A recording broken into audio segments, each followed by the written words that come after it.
नमस्कार, मेरा नाम डॉक्टर भरतवीर मनचंदा है और मैं एक रूमेटोलॉजिस्ट हूँ। रूमेटोलॉजिस्ट यानी कि गठिया रोग विशेषज्ञ। और ये हमारा यूट्यूब चैनल एबीसी सेंटर है, arthritis and breast care centre.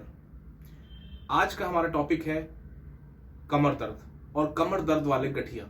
जी हाँ, जो हमारे 150 से 200 प्रकार के गठिया हैं, उसमें एक गठिया कमर वाला गठिया भी होता है।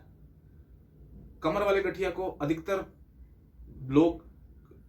कुछ लोग कमर वाला गठिया ही बोलते हैं। इसका साइंटिफिक नेम एंकिलोजिंग स्पॉन्डिलाइटिस है। कुछ लोग इसे आदमी वाला गठिया नाम से भी जानते हैं।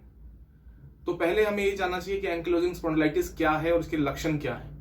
जो ये एंकिलोजिंग स्पॉन्डिलाइटिस है, ये लगभग जो 150 से 200 तरह के गठिया हैं, उसमें एक तरह का गठिया है जिसमें कमर में गठिया आता है। ये अधिकतर मेल्स में, पुरुषों में पाया जाता है। लगभग 80 से 85% पुरुषों में, बाकी 10 से 20% अधिकतर महिलाओं में भी मिल जाता है, परंतु ज्यादातर पुरुषों में पाया जाता है, इसलिए इसे पुरुषों वाला गठिया कहते हैं। एंकिलोजिंग स्पॉन्डिलाइटिस जो एज ग्रुप है वो अधिकतर यंग बच्चों में, यंग लड़कों में मिलता है, या फिर एक पीक दोबारा एज की जो आती है वो 40 और 50 ईयर्स के आसपास की है। तो ये कहीं भी मिल सकता है, किसी भी उसमें मिल सकता है। अधिकतर यंग बच्चों में, यंग लड़कों में ज्यादा मिलता है। जो एंकिलोजिंग स्पॉन्डिलाइटिस है, इसके जो मुख्य लक्षण है, जो जिससे आप पहचान सकते हैं कि गठिया कमर वाला चल रहा है। मरीज हमारे पास बहुत सारे कंप्लेंट्स के साथ आते हैं, जैसे कि कमर दर्द होना, गर्दन दर्द होना, कमर अकड़ना, एक कूल्हे में दर्द होना। एंकिलोजिंग स्पॉन्डिलाइटिस के कई सारे लक्षण हैं, जिसमें मुख्य लक्षण है कमर दर्द होना, गर्दन दर्द होना, कमर में अकड़ाहट आना, जोड़ों में दर्द आना, और साथ में जोड़ जैसे कूल्हे में दर्द आना, कभी एक कूल्हे में कभी दूसरे कूल्हे में, और टांगों में दर्द निकलना। सबसे क्लासिकल इसका लक्षण जो है, मरीज खुद बताता है कि उसकी कमर या उसकी गर्दन, पीठ जो है उसकी अकड़ गई है। सुबह सुबह आधा घंटा, 1 घंटा, 2 घंटा कमर अकड़ के रहती है। बहुत ज्यादा इंपॉर्टेंट है इस प्रश्न पे ध्यान देना। मरीज कहते हैं कि उन लोगों को सुबह उठ के बहुत तकलीफ होती है। एक बार जैसे वो उठ जाते हैं, आधा घंटे के बाद जैसे जैसे दिन आगे बढ़ता है, जैसे जैसे दिन की कार्यवाही आगे चलती है, कमर उनकी नॉर्मल होती जाती है। पर स्टार्टिंग में, शुरुआत में आधा घंटा, 1 घंटा उनको उठने में, बिस्तर से उठने में बहुत अकड़ाहट का सामना करना पड़ता है। ये प्रमुख लक्षण है एंकिलोजिंग स्पॉन्डिलाइटिस के। एंकिलोजिंग स्पॉन्डिलाइटिस में कमर के अलावा और भी ऐसे फीचर्स हैं जो हो सकते हैं। एक वेरिएशन है कि सिर्फ कमर दर्द और कमर में इन्वॉल्वमेंट होना।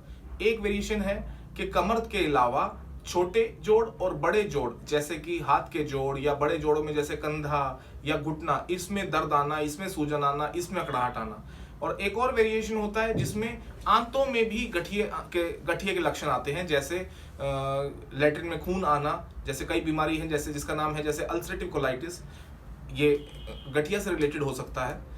एक और वेरिएशन है जिसमें आंख लाल हो जाती है, जिसे यूवियाइटिस बोलते हैं। तो ये सारे सिम्टम्स, ये सारे क्लिनिकल फीचर्स भी ऐसा है जो एंकिलोजिंग स्पॉन्डिलाइटिस में पाए जा सकते हैं। हमने मरीज को जब भी ये इवैल्यूएट करते हैं, जब भी हमें देखना होता है, तो ये सब लक्षण पूछने की आवश्यकता रहती है कि कमर कितना अकड़ रही है, कितनी देर सुबह परेशान रहते हैं, जोड़ों में कितनी परेशानी है, किसी और जोड़ में भी अकड़ाहट आ रही है क्या, आंख में इन्वॉल्वमेंट तो नहीं आ रही है, मुंह तो नहीं सूखता है, मुंह में छाले तो नहीं आते हैं, लैट्रिन में खून तो नहीं आता है। ये सब चीजों की जानकारी मरीज को भी होनी चाहिए और उनके डॉक्टर उस बारे में जरूर पूछते हैं, ताकि हम बता सकें कि एंकिलोजिंग स्पॉन्डिलाइटिस जो चल रहा है, स्पॉन्डाइलोआर्थ्रोपैथी, वो कौन से फील्ड का चल रहा है, कौन से ग्रुप का चल रहा है। तो मेन समझने वाली बात यह है कि एंकिलोजिंग स्पॉन्डिलाइटिस में क्या ऐसा होता है जिससे कमर में परेशानी होनी शुरू हो जाती है। अगर इधर ध्यान दें, इधर तो ये हड्डी और 2 हड्डियों के बीच में ये गैप होता है जिसे डिस्क बोलते हैं। हड्डी डिस्क, ये ऐसी भगवान ने संरचना हमारे बॉडी की है। ये जो गैप और ये डिस्क है, ये बेसिकली कमर में लचक के लिए है।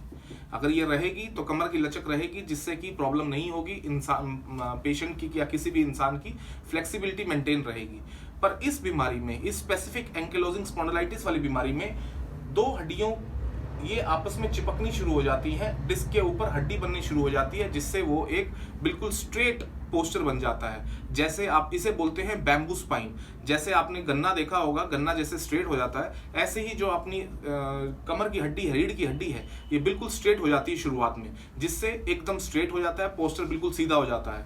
आपने जरूर कोई ना कोई मरीज ऐसा अपने शहर में, अपने गांव में या सड़क चलते मार्केट में कभी जरूर देखा होगा, जिसकी गर्दन बिल्कुल सीधी होती है या उसकी गर्दन आगे जाके झुक गई होती है, जो गर्दन मोड़ नहीं पाता है या जो सिर्फ आंखों से ही बात कर पाता है। ये सारे उसी चीज के स्पेसिफिक लक्षण हैं। अगर ये बीमारी सही समय पर रोक ली जाए तो डेफिनेटली ये सब होने से रोक सकते हैं, कमर मुड़ने से रोका जा सकता है। ये कंट्रोलेबल बीमारी है, अगर हम ध्यान देंगे तो इसे हम सही समय पर रोक सकते हैं। अब समझने वाली बात यह है, सबसे बड़ा प्रश्न यह है कि हम एंकिलोजिंग स्पॉन्डिलाइटिस में क्या कर सकते हैं। जो भी मरीज कमर दर्द के साथ हमें आते हैं और हम उसको एंकिलोजिंग स्पॉन्डिलाइटिस डिटेक्ट करते हैं, तो एंकिलोजिंग स्पॉन्डिलाइटिस में हम मरीज का दर्द, अकड़ाहट, सूजन, हम ये और आगे जो डैमेज हो रहा है फर्दर, उसे हम बिल्कुल कंट्रोल कर सकते हैं। आज साइंस इतनी सक्षम है कि आपको दवाई के साथ साथ बाकी चीज़ों का यूज़ करके हम उसको कंट्रोल कर सकें। सबसे पहले जानने वाली बात यह है कि किसी भी मरीज को, किसी भी पेशेंट को अगर क्रॉनिक बैकएक है, लंबे समय से कमर दर्द चल रहा है या गर्दन दर्द चल रहा है या कूलों में दर्द चल रहा है या किसी भी जोड़ में दर्द, अकड़ाहट या सूजन आ रही है, तो उसे नज़रअंदाज ना करें। उसे ये नहीं सोचें कि हम ये हो गया था या ऐसा हो गया था, गिर गए थे या हो गया ऐसा हुआ था, किसी कारणवश वो अपना दिमाग लगा के उसे मत सोचें कि ये उस वजह से हुआ था।